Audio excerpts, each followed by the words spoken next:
तो आज हम पढ़ेंगे टोपोग्राफी के बारे में। इसके अंतर्गत पृथ्वी की बाहरी परत की बनावट का अध्ययन किया जाता है, मृदा विज्ञान पेडोलॉजी। इसके अंतर्गत मिट्टी का अध्ययन करते हैं। पेडोलॉजी के अंतर्गत अध्ययन की कला सीखी जाती है। उच्चावच रिलीफ, पृथ्वी के ऊबड़ खाबड़ आकृति को उच्चावच कहते हैं, जैसे पहाड़ हुई, पठार हुए, खाई हुई। इसे 3 श्रेणियों में रखा जाता है। प्रथम श्रेणी है उच्चावच, जैसे इसमें महाद्वीप तथा महासागर आते हैं। द्वितीय श्रेणी के उच्चावच, इसमें महाद्वीपों पर बनने वाली आकृति आती को देख रखते हैं, जैसे पर्वत, पहाड़, मैदान, मरुस्थल इत्यादि।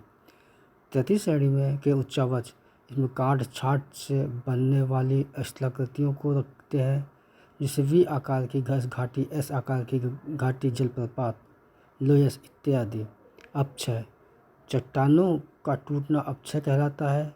बल तथा दाब के द्वारा टूटना भौतिक अपक्षय कहलाता है, जबकि अम्ल या तथा क्षार के माध्यम से टूटना रासायनिक अपक्षय कहलाता है। चूना पत्थर पर भौतिक तथा रासायनिक दोनों अपक्षय का प्रभाव पड़ता है।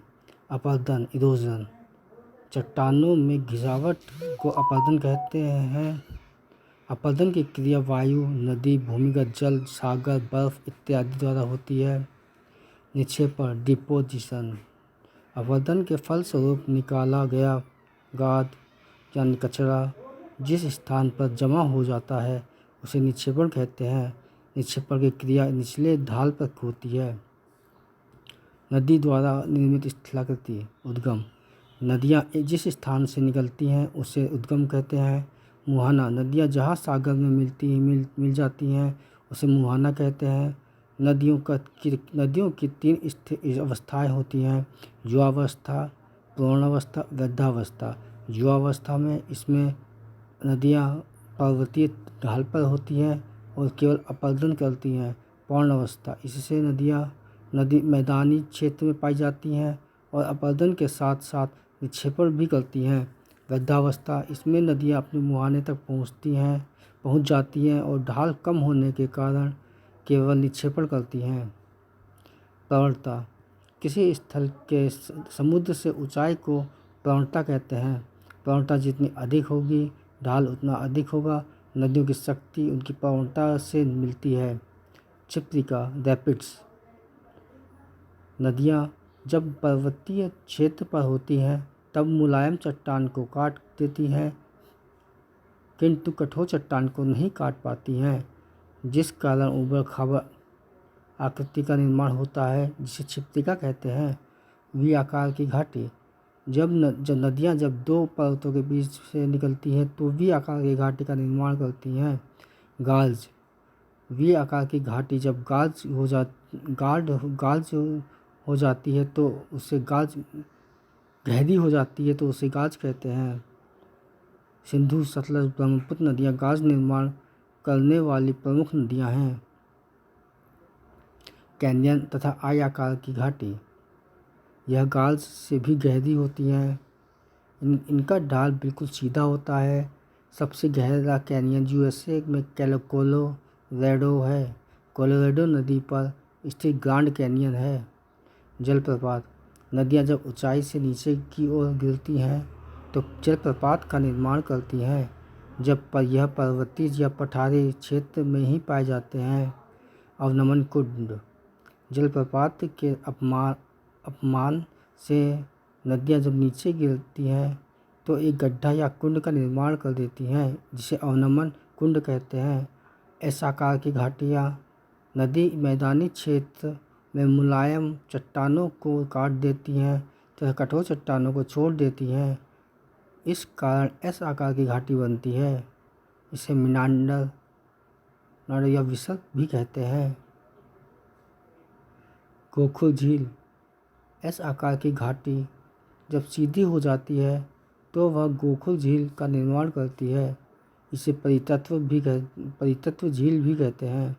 तटबंध, मैदानी क्षेत्र में नदियाँ अपने किनारे पर सिल्ट, कचरा या गाद को जमा कर लेती हैं, इसे तटबंध कहते हैं। नदी द्वीप, जब नदियाँ अपने बीच मार्ग में ये ही सल्ट को जमा कर देती हैं तो नदी द्वीप का निर्माण होता है। विश्व का सबसे बड़ा नदी द्वीप माजुली है जो ब्रह्मपुत्र नदी पर असम में है।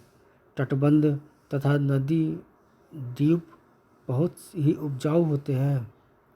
वितरिका नदियाँ जब मुहाने पर पहुँचती हैं तो ढाल कम हो जाता है, जिससे नदियाँ कई शाखाओं में बढ़ जाती हैं। इन शाखाओं को वितरिका कहते हैं।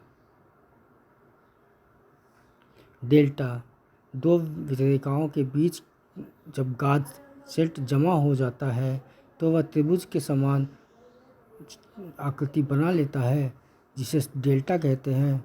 यह बहुत ही उपजाऊ होता है। जब सबसे बड़ा डेल्टा गंगा और ब्रह्मपुत्र का डेल्टा है, जिसे सुंदरवन का डेल्टा कहते हैं। जब नदियों के वितरकाओं की संख्या अधिक हो जाती है तो वह पक्षी के पैर के समान दिखने लगती हैं और इससे बना डेल्टा को पक्षीपात डेल्टा कहते हैं। मिसिसिपी नदी पक्षीपात डेल्टा बनाती है। उसका डेल्टा सबसे चौड़ा है। डेल्टा कई प्रकार के होते हैं: चापाकार डेल्टा, पंजाकार डेल्टा, ज्वालामुख डेल्टा, दंताकार या द्विमाकृतिक डेल्टा। आइए देखते हैं चापाकार डेल्टा।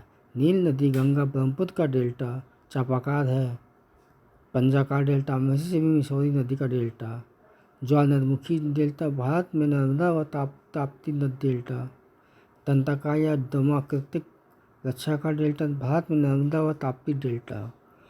ज्वार नद एस्चुरी जब किसी नदी के मुहाने पर पर्वत खड़ा हो तो नदियाँ अपने सिल्ट को जमा करके किनारे में वितरिका बनाकर नहीं निकल सकती हैं, क्योंकि इनके दोनों किनारों पर पर्वत होते हैं, अतः यह सिल्ट को सागर में गिरा देती हैं, जिसे एस्चुरी कहते हैं। एस्चुरी बनने पर में सागर तट बड़ा हो जाता है। गोवा का मार्मागावा गोवा बंदरगाह एस्चुरी पर स्थित है। सबसे बड़ा एस्चुरी गोदावरी नदी का है। नर्मदा तथा ताप्ती पश्चिम की ओर एस्चुरी बनाती है, जबकि दामोदर और गोदावरी पूर्व की ओर एस्चुरी बनाती हैं। जब किसी नदी किसी एक छोर पर पर्वत खड़ा है तो जिस ओर पर्वत होता है उस ओर एस्चुरी बनाती है, और जिस ओर पर्वत नहीं खड़ा होता है उस ओर डेल्टा बनाती है। गोदावरी नदी एस्चुरी एवं डेल्टा दोनों बनाती है। नदियाँ जब छोटे पर्वतीय तथा उबड़ खाबड़ स्थल को काट कर बराबर कर देती हैं तो उसे संप्लाव्य मैदान कहते हैं। भूमिगत जल द्वारा निर्मित स्थलाकृतियाँ भूमिगत जल द्वारा स्थलाकृतियों का निर्माण चूना पत्थर की प्रधानता वाले क्षेत्रों में होता है। जिस स्थान पर चूना पत्थर की अधिकता होती है उसे कार्स्ट प्रदेश कहते हैं। यूरोप की यूगोस्लाविया में तथा मध्य प्रदेश के हिमाचल प्रदेश में कार्स्ट प्रदेश पाए जाते हैं। भूमिगत जल जब भूमि में प्रवेश कर जाता है तो वह अंदर एक गुफा कंदरा या कंदरा का निर्माण करता है। इन गुफाओं में कठोर चट्टानें भी पाई जाती हैं जो इन गुफाओं को गिरने नहीं से रोकती हैं।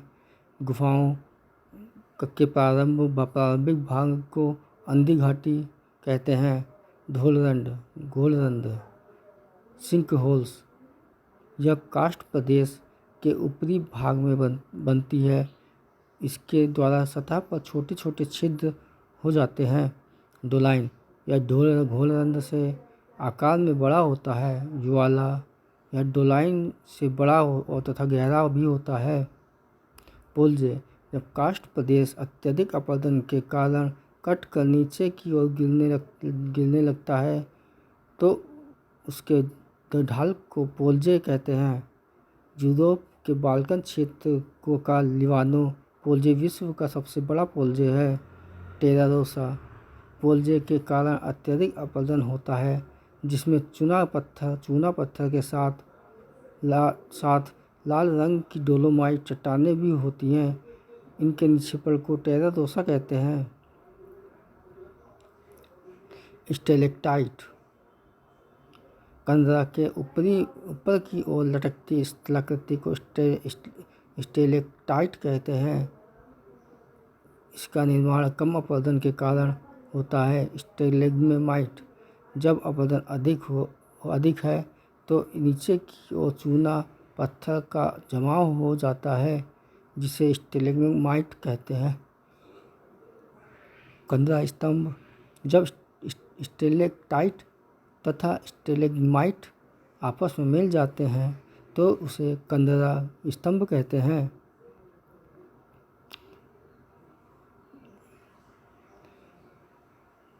जैसा कि फिगर में आप देख सकते हैं, स्टेलेक्टाइट को दिखाया गया है, स्तंभ को दिखाया गया है, स्टेलेग्माइट को दिखाया गया है, अंधी गुफा को भी दिखाया गया है, धूल रंध्र को दिखाया गया है, डोलाइन को दिखाया गया है, ज्वाला को दिखाया गया है।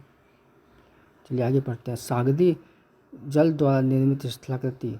सागरी जल द्वारा तटों पर स्थलाकृति का निर्माण किया जाता है।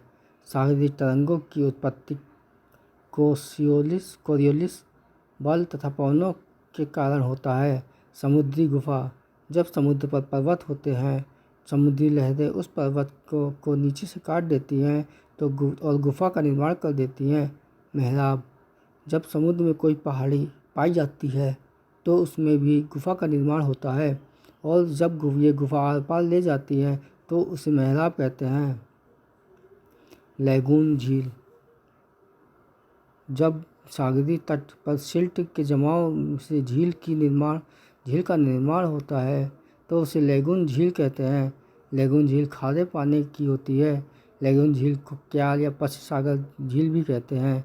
दंत्री तट, जब सागरी तट जब कटा पिटा या उबड़ खाबड़ होता है तो उसे दंत्री तट कहते हैं।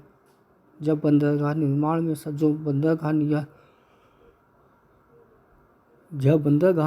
में सहायक होते हैं। दिया तट, नदी घाटी के समुद्र में डूब जाने से दिया तट का निर्माण होता है। इसी कारण से इन तटों पर कहीं कहीं गहरी और चौड़ी घाटियाँ तथा विशाल कागार पाई मिलते हैं। पवनों द्वारा निर्मित स्थलाकृतियाँ। पवनों द्वारा मरुस्थलीय क्षेत्र में स्थलाकृति का निर्माण होता है। घर्षण, जब वायु किसी चट्टान से टकराती है तो घर्षण कहते हैं। अपघर्षण, जब वायु के धूलकण किसी चट्टान से टकराते हैं तो उसे अपघर्षण कहते हैं। सन्निघर्षण, जब वायु में उपस्थित धूल के कण आपस में टकराकर टूटने लगते हैं तो उसे सन्निघर्षण कहते हैं।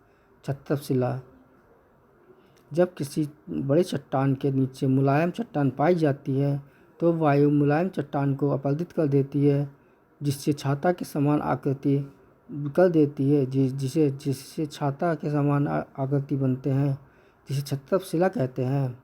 इंसेलबर्ग, मरुस्थल में कठोर चट्टानी टीले को इंसेलबर्ग कहते हैं। जुगेन, इंसेलबर्ग पर को पवन ने ऊपर से काट देती हैं तो दबाव में डिब्बा के समान आकृति बनती है, जिसे जुगेन कहते हैं। जैसा कि ये आप चित्र में देख सकते हैं। डाइकाटर, जब इंसेलबर्ग को हवाएं चारों ओर से काट देती हैं तो चतुष्फल की आकृति बन जाती है। इस चतुष्फल की आकृति को डाइकाटर कहते हैं। भूस्तंभ, डिमोलिश, जब किसी कठोर चट्टान के दोनों ओर मुलायम चट्टान पाई जाती है तो पवनें मुलायम चट्टान को अपरदित कर देती है, जिससे स्तंभ की आकृति बन जाती है, जिसे भूस्तंभ कहते हैं। थारडेड, जब कठोर तथा मुलायम चट्टान समानांतर पाई जाती हैं तो भूस्तंभ की एक कतार बन जाती है, जिसे थारडेड कहते हैं। जालीदार शिला, मरुस्थलीय क्षेत्र में पवनें पहाड़ियों पर छिद्रनुमा आकृति बना लेती है, इसे जालीदार शिला कहते हैं। वातरंध्र, जब पवनें मरुस्थलीय भूमि में गर्त या गड्ढा का निर्माण करती हैं तो उसे वातरंध्र कहते हैं। वाल्सन झील, मरुस्थलीय क्षेत्र में पर्वतों से घिरी हुई झील वाल्सन झील कहते हैं। अजमेर का आना सागर, वाल्सन झील जब सूख जाता है तो यह नमक का अच्छा स्रोत माना होता है। बरखान, मरुस्थलीय क्षेत्र में अर्धचंद्राकार बालू के टीले को बलखान कहते हैं। बालू का स्तूप। मरुस्थलीय क्षेत्र में बालू के चंद्राकार इस टीले को बालू का स्तूप कहते हैं। लोयस। मरुस्थलीय क्षेत्र में वायु द्वारा उड़ा कर ले जाती है। जिस स्थान पर निक्षेपित करते किया जाता है उसे लोयस का मैदान कहते हैं। लोयस का मैदान उपजाऊ होता है। बड़ा लोयस का मैदान चीन में है। हिमनद द्वारा निर्मित स्थलाकृति। शुद्ध हिमनद द्वारा अपरदन का कार्य नहीं होता है, किंतु जब हिमनद में चट्टान या लकड़ी उपस्थित हो तो वह अपरदन करने लगती हैं। यू आकार की घाटी। बर्फीले क्षेत्र में दो पहाड़ों के बीच यू आकार की घाटी बनती है। लटकती घाटी। जब किसी बड़े हिमनद से कोई छोटा हिमनद आकर जुड़ जाता है तो उसे लटकती घाटी कहते हैं। नूनाटक। जब किसी छोटे हिमनद के ऊपर बड़ा हिमनद आ जाता है तो उसे नूनाटक कहते हैं। सार्क। हिमनद जब क्षेत्र में बनने वाली गर्त को सार्क कहते हैं। जब किसी चट्टान के दोनों ओर सार्क का निर्माण हो जाता है तो इसे एरिटी कहते हैं। गिरिशृंग। जब एरिटी एक श्रृंखला के रूप में होते हैं तो उसे गिरिशृंग कहते हैं। फ्योर्ड तट।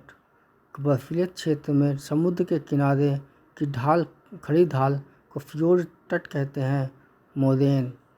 फ्योर्ड तट पर ऊपर के बर्फीले सतह को मोरेन कहते हैं। रास मोटाने। जब बर्फ का निक्षेपण भेड़ के बाल के समान हो जाता है तो उसे रास मोटाने कहते हैं। ड्रम्बलिंग। जब हिमनद का निक्षेपण उल्टा नाव के समान हो जाता है तो उसे ड्रम्बलिंग कहते हैं। हिमोर। जब हिमानी का निक्षेपण एक चादर के समान समतल रूप में होता है तो उसे हिमोर कहते हैं। बहिर्जात बल। पृथ्वी की सतह पर उत्पन्न होने वाला वह बल जो पृथ्वी के सतह को ऊबड़ खाबड़ बनाने का प्रयत्न करता है बहिर्जात बल कहलाता है। इसे अपक्षय अपादन निक्षेपण। अंतर्जात बल। यह पृथ्वी के अंदर से उत्पन्न होता है और पृथ्वी की सतह को बराबर करने का प्रयत्न करता है। भूकंप, ज्वालामुखी।